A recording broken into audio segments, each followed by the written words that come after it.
로마서는 모두 16장으로 되어 있는데 2장과 5장과 8장과 11장과 12장 이렇게 5장은 1절이 모두 그러므로 라는 단어로 시작하고 있습니다.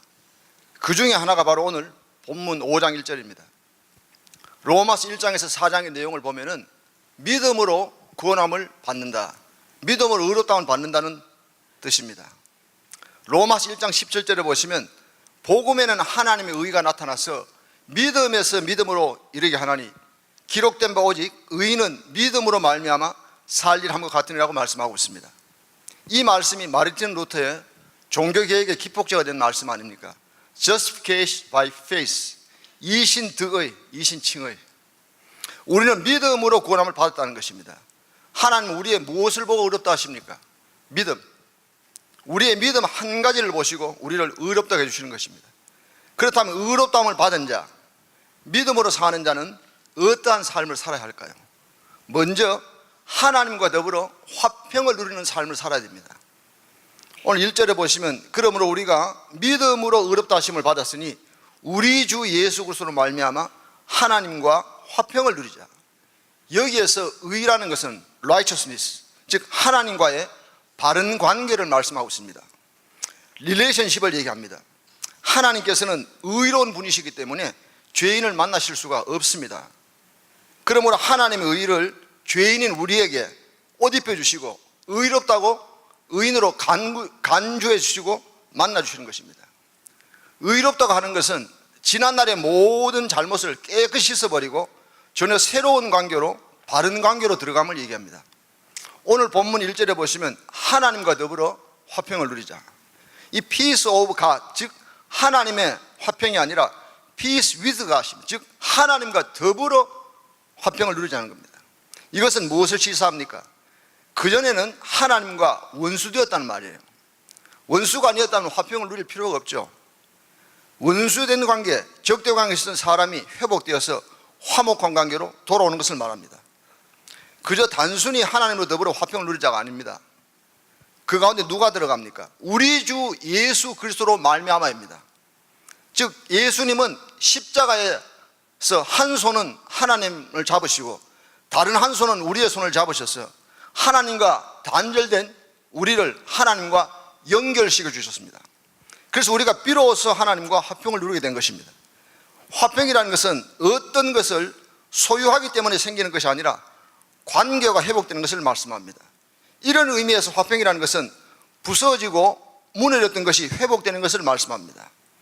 누가복음 15장에 보시면 집을 나간 둘째 아들 탕자가 아버지 품에 돌아왔을 때 바로 잘못된 관계가 회복된다는 말씀입니다. 나 자신을 돌아볼 때는 아무런 자격이 없습니다.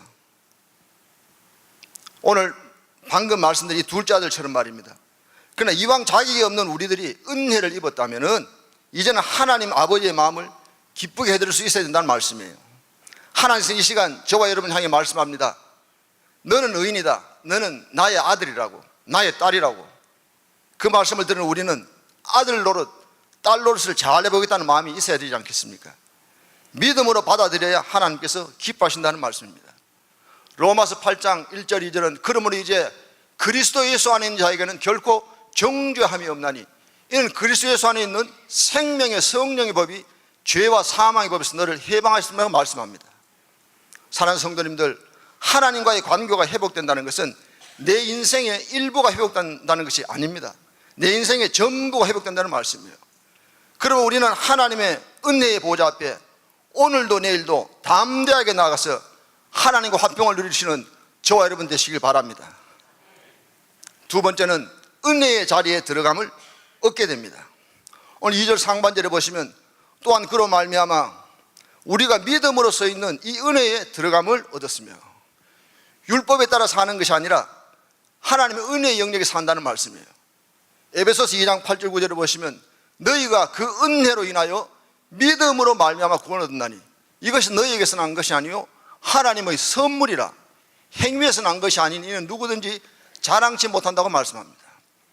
우리가 율법과 은혜의 관계를 한번 비유로 생각해 보십시다. 어떤 나그네가 길을 가는데 시장개가 돕니다. 어느 집 대문이 열려 있어요. 고개를 쭉 들어미니까 주인의 하늘이가 나그네 우리 집 마당을 쓸어주면 밥을 주겠다는 겁니다. 이분이 배가 고프니까 마당을 쓸었습니다. 마당 쓰니까 밥을 줍니다. 밥을 얻어먹고 또 길을 가는데 또 시장길을 도는 거예요. 어느 집 대문이 열려 있습니다. 고개를 쭉 들어미니까 주인의 하늘이가 나그네 우리 집에는 찬밥밖에 뿐이라고, 찬밥이라도 먹을 수 있겠냐고. 지금 찬밥 더운밥 갈 입장이 아니지 않습니까? 그래서 주인과 더불어 찬밥을 먹었습니다. 먹고 나니 감사한데 집을 보니까 지저분해요. 빗자루 들고 마당 쓸었습니다. 밥 먹고 마당 쓸고 밥 먹은 결과는 똑같은데 동기가 완전히 다릅니다. 앞에는 밥을 얻어먹기 위해서 마당 쓸었지만 뒤에는 밥을 주신데 감사해서 마당을 쓸었다는 겁니다. 앞에 것이 뭐냐면 율법입니다. 뒤에 것이 은혜입니다. 우리가 엑스레이를 아무리 많이 찍어도 아픈 부위를 진단할 따름이지 낫게 하지는 못합니다. 율법을 통해서 우리 자신의 죄악된 모습을 살펴본다는 말씀입니다. 율법으로 구원받는 것이 아니라 은혜로 구원받는다는 말씀입니다. 제가 심호하던 교회의 사무실 칠판에 환자분 명단이 적혀 있었습니다. 제가 그 명단을 보고는 굿사마리탄 병원에 신방을 가서 예배를 드리고 있었습니다. 예배를 드리는 중에 권사님 한 분이 병실에 들어오셨어요. 근데 그 권사님 팔에 기부스를 하고 계셨습니다. 함께 예배를 드린 후에 제가 그 권사님께 물었습니다. 권사님 어떻게 오셨습니까? 그 권사님의 대답입니다. 목사님 버스를 2번 갈아타고 왔습니다. 그 말씀을 듣는 순간 저희 뇌를 스쳐가는 그 무엇이 있었습니다. 그분을 향해 저희 고개를 숙이지 않을 수 없었습니다. 나는 목사이니까 교회 칠판의 명단을 보고 병원에 신방 오는 것이 결코 잘하는 것이 아니라 너무나 당연한 것이지만 이 권사님은 팔에 기부스를 한 자기의 고통도 감수하시고 버스를 2번에 갈아타야 하는 불편함도 다 접어두시고 고통당하는 일을 향한 민망히 여기시는 우리 주님의 마음을 품었구나, 이런 생각이 저의 뇌리를 스쳐갔습니다. 저는 이렇게 생각했습니다. 하나님이 기뻐 받으시는 신방은 의례적으로 하는 목사의 신방이 아니라 자기의 고통 가운데서도 환자를 향한 주님의 불쌍히 여기시는 그 마음을 품고 오신 이 권사님의 신방을 열납하셨구나, 이런 생각을 하니 그 권사님이 너무나 귀한 분이셨습니다. 그 권사님은 이미 오래전에 하늘나라에 가셨습니다. 잠언 25장 13절에는 충성된 사자는 그를 보내 내게 마치 추수한 날의 얼음 냉수 같아서 너희 그 주인의 마음을 시원케 한다고 말씀합니다. 하나님 아버지의 마음을 시원케 해드리는 저와 여러분 되시길 바랍니다. 세 번째는 하나님의 영광을 바라보고 즐거워하게 됩니다. 오늘 본문 2절 하반절에 보시면 하나님의 영광을 바라고 즐거워하느니라. 저와 여러분, 우리 인생의 목적이 무엇입니까? 하나님의 영광을 위해서 살아야 한다는 말씀입니다. 이사야 43장 21절에 이 백성은 내가 나를 위하여 지었나니 나를 찬송하게 하라심이라. 하나님의 영광을 위한 삶이라는 것은 구체적으로 하나님 중심의 삶을 말합니다. 저와 여러분, 우리의 소원이 무엇입니까? 하나님의 영광을 위해서 사는 특권, 고난의 특권, 희생의 특권을 여러분 아십니까? 바람직하지 못한 것은 스스로 하지 않기로 작정하고 자기를 제한합니다. 절제를 합니다. 무엇 때문에 그렇습니까? 하나님의 영광 때문에 그러하다는 말씀이에요. 그렇게 해놓고는 기뻐하고 즐거워합니다. 왜냐하면 그것이 세상의 그 어떤 것과도 비교할 수 없고 바꿀 수 없기 때문입니다. 이 로마서를 쓴 사도 바울의 신앙 변화의 추이를 살펴보면 사도행전 2곳에 보면 사도 바울의 신앙관이 확연히 드러납니다. 바로 사도 바울이 예수님을 만나기 전, 회심하기 전에 사도행전 9장 1절 2절입니다. 사울이 주의 제자들에 대하여 여전히 위협과 살기가 등등하여 대제사장에 가서 다메섹 여러 회당에 가져갈 공문을 청하니 이는 만일 그 도를 따르는 사람을 만나면 남녀를 막론하고 결박하여 예루살렘으로 잡아오려 함이라. 이 짧은 글에 어떤 명사가 나오냐면 여러분 들어보세요. 위협이라는 단어가 나옵니다. 살기가 등등하다는 단어가 나옵니다. 결박이라는 단어가 나옵니다. 체포라는 단어가 나옵니다. 엄청난 얘기를 하고 있습니다. 사도 바울은 예수라면 치를 떤 사람이에요. 그러나 회심한 이후에 사도행전 20장 24절을 보시면 나의 달려갈 길과 주 예수께 받은 사명, 곧 하나님의 은혜에 복음 증가하는 일을 마치려면 나의 생명을 조금 더 귀한 것으로 여기지 않는다고 말씀합니다. 완전히 변해버린 사람입니다. 예수라면 치렀던 사람이 우리 주님을 위해서 생명을 초기와 같이 버리겠다는 겁니다. 이 사도 바울은 어떤 찬송을 불렀을까요? 주 예수 내 마음에 들어와 계신 후 변화하여 새 사람 되고 내가 늘 바라던 참빛을 찾으면 주 예수 내 마음에 오심, 주 예수 내 마음에 오심, 물밀던 내 마음에 기쁨이 넘치면 주 예수 내 마음에 오심. 사도 바울은 빌립보서 3장에 자기 자신의 정체성을 드러냅니다. 예수님 믿기 전에 사도 바울입니다. 8일 만에 할례를 받고 이스라엘 족속이고 베냐민 지파고, 이 베냐민 지파라는 말은 이스라엘의 초대 임금 사울이 바로 베냐민 지파입니다. 내가 왕족 전주이시라는 겁니다. 저는 전주이시가 아닙니다. 베냐민 지파요, 히브리인 중에 히브리인이요, 바리새인이요, 교회를 핍박하고 율법의 의로는 흠이 없는 자라고 자기 명함을 이렇게 드러냅니다. 내가 KS 마크라는 겁니다. 아이빌리그 출신이라는 겁니다. 와습, 화이트 앵글로색슨 프로테스탄트, 세상적으로 말하는 뭔가 드러냅니다. 그러나 바울이 회심하니 어떤 고백을 합니까? 내가 이런 모든 것을 배설물로 여기면 내 주 그리스도 예수를 아는 지식이 가장 고상함이 납니다. 예수 그리스도를 발견하고는 모든 것을 배설물로 여겼습니다. 뒤돌아보기 싫은 것이 바로 배설물 아닙니까? 생각도 하기 싫은 겁니다. 사도 바울이 그런 삶을 살았습니다. 세상에 그 모든 것이 nothing, 아무것도 안 되라는 겁니다. 참된 자기 자신의 정체성을 예수님 안에서 진정으로 발견한 사도 바울입니다. 이 사도 바울이 21세기 오늘 이 시대에 살았다면, 아니 기쁜 우리 교회 지금 여기 계신다면 어떤 찬송을 부르실까요? 주 예수보다 더 귀한 것은 없네, 이 세상 부귀와 바꿀 수 없네, 영 죽은 내 대신 돌아가신 그 놀라운 사랑 잊지 못해, 세상 즐거움 다 버리고 세상 자랑 다 버렸네, 주 예수보다 귀한 것은 없네, 예수밖에는 없네. 저와 여러분, 우리는 어떠합니까? 오늘 설교의 제목이 뭐죠? 우리 찬양대 믿음으로 사는다입니다. 제가 찬양대가 수준이 높은 자인지 물어보겠습니다. 믿음을 영어로 뭐라고 합니까? faith라는 단어가 지금 나왔어요. 아주 수준 높습니다. faith가 F-A-I-T-H입니다. F는 forsake, 버리는 겁니다. A, all, 모든 걸 버리는 거예요. I, 내가. T, take, 취하는 겁니다. H, 힘, 예수 그리스도 그분을 취하는 것이 믿음입니다. 아멘이십니까?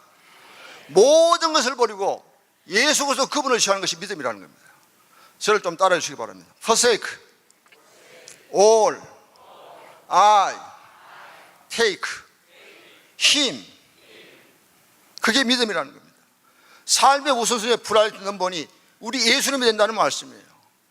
고린도전서 10장 31절에 그런즉 너희가 먹든지 마시든지 무엇을 하든지 다 하나님의 영광을 위해서 하라고 말씀합니다. 하나님의 영광에 초점이 맞으시는 저와 여러분 되시길 바랍니다. 마지막으로 환난, 그것은 소망의 시작입니다. 사도 바울은 믿음으로 의롭다함을 얻은 우리가 누리는 세 가지 축복을 말씀했죠. 하나님과 화평을 누리고 은혜 가운데 살고 하나님의 영광을 위한 삶을 말씀했습니다. 그리고 3절에 다만 이뿐 아니라 그 외에 더 할 말이 있다는 겁니다. 우리가 환난 중에도 즐거워하나니 이는 환난은 인내를, 인내는 연단을, 연단은 소망을 이룬 줄 압니다. 이렇게 보면 환난의 문제가 훨씬 더 절실한 문제인지 모르겠습니다. 이 환난이라는 말은 헬라 말로 트리피스라는 단어를 쓰는데 이 말은 탈곡기를 얘기합니다. 탈곡기.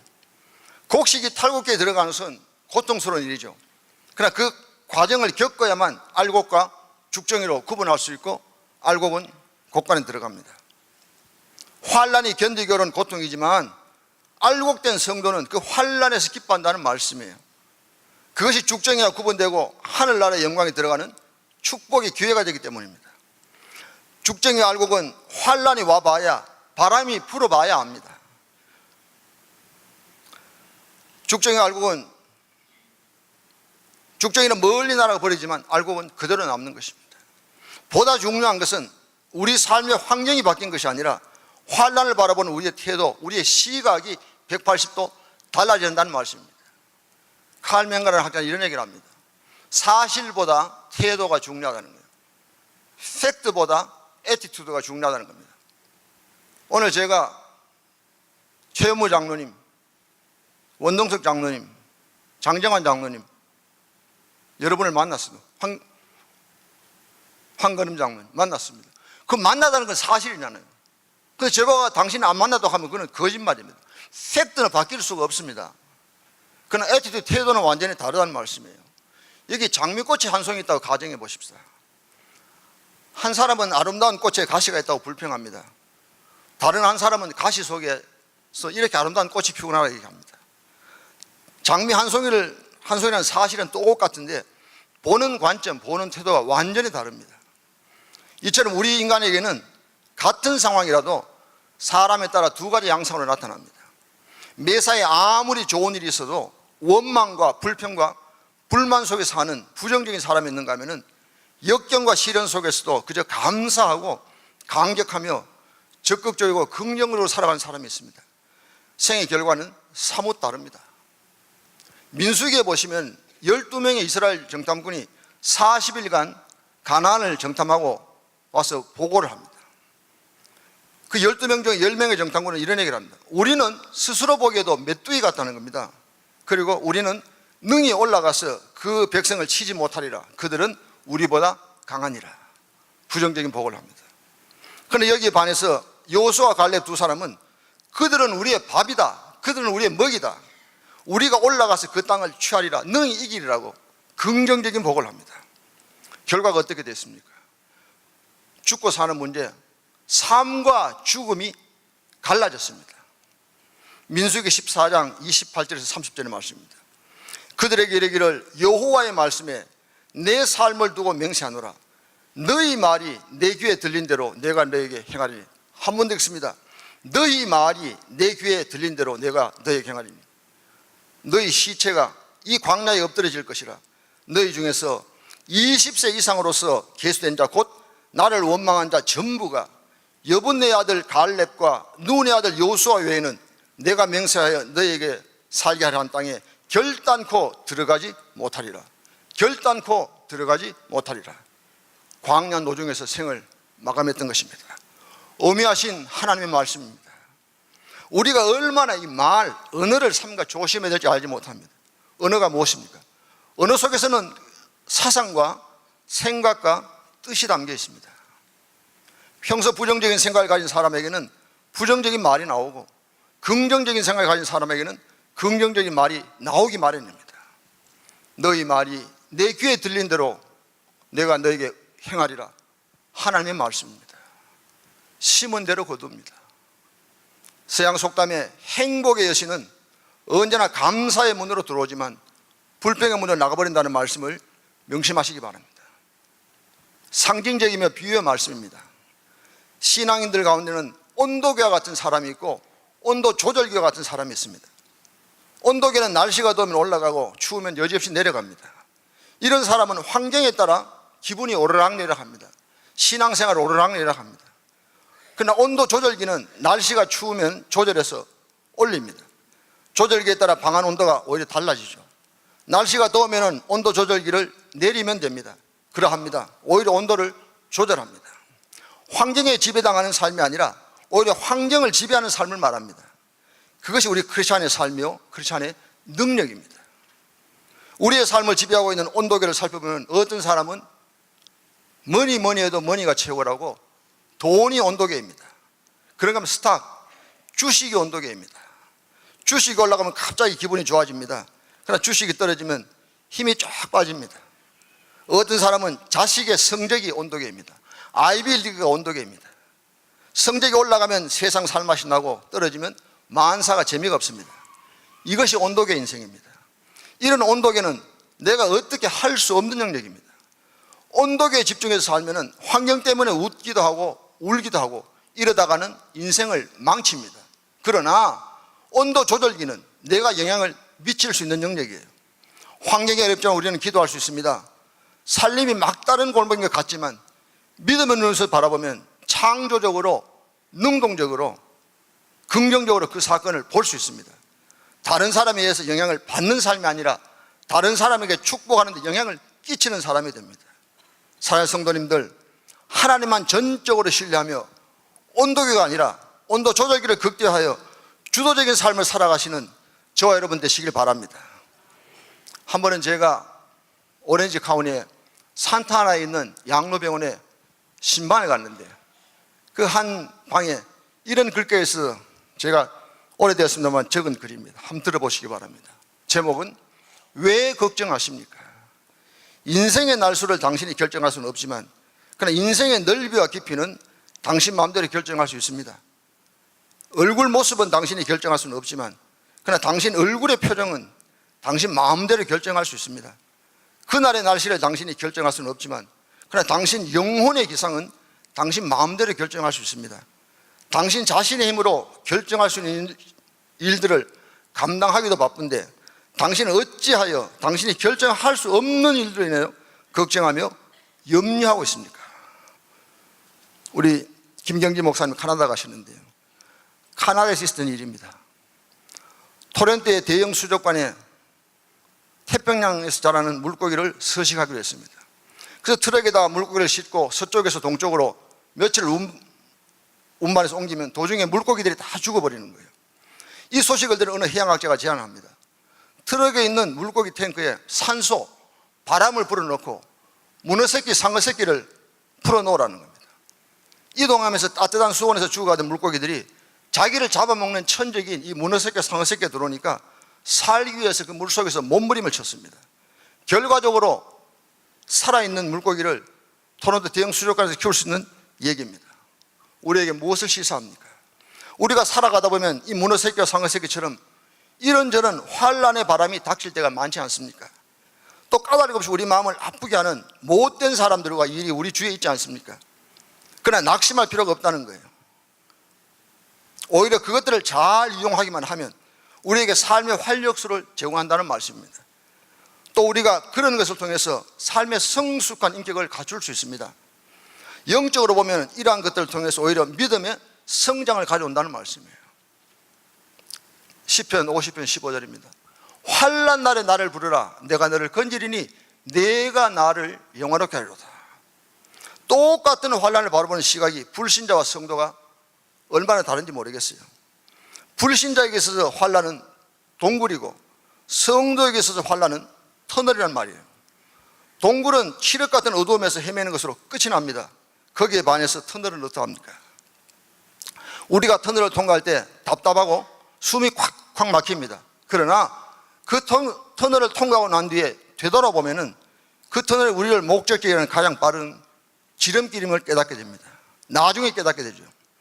이러한 터널은 끝이 분명히 있고 찬란한 빛이 눈부신 햇살이 우리를 반가이 맞이하며 기다리고 있는 것입니다.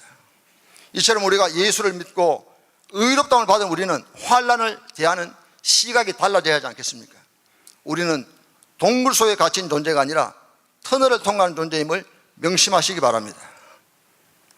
오늘 본문 말씀에 보시면 환난은 인내를 낳는다고 말씀하고 있습니다. 어떠한 경우에 인내심이 생깁니까? 좋은 환경이나 좋은 여건 속에서 인내심이 자랄 수 없습니다. 환난이나 역경 가운데 인내심이 길러지는 거 아닙니까? 우리 환난을 만날 때마다 이 환난을 통해서 인내심이 길러지고 있구나, 이 환난을 통해서 내 마음이 성장하는 사실을 알기 때문에 환난 가운데서도 즐거워할 수 있다는 말씀입니다. 또 오늘 본문에 보시면 인내는 연단을 낳는다고 말씀하고 있습니다. 연단이라는 말이 무엇입니까? 쇠붙이를 단련시키는 거 아닙니까? 대장장이가 쇠붙이를 달고 물에 넣고 계속 연단시킬 때 그 목표가 무엇인지 아십니까? 자기가 두들기고 달고서 만든 쇠붙이에 자기 자신의 이 얼굴이 비칠 때까지 계속해서 두드린다는 겁니다. 내 인격이 바로 세워질 때까지 연단은 계속되는 것입니다. 계속해서 연단은 소고망을 이룬 줄 알미라고 말씀합니다. 한 단계 한 단계 거치면서 완성이 된다는 말씀이에요. 그러합니다. 환난과 인내와 연단은 우리의 소망을 이루어가는 과정이고 밑거름입니다. 모든 것이 합력해서 우리가 가지고 있는 소망을 이루는 과정이 된다는 말씀이에요.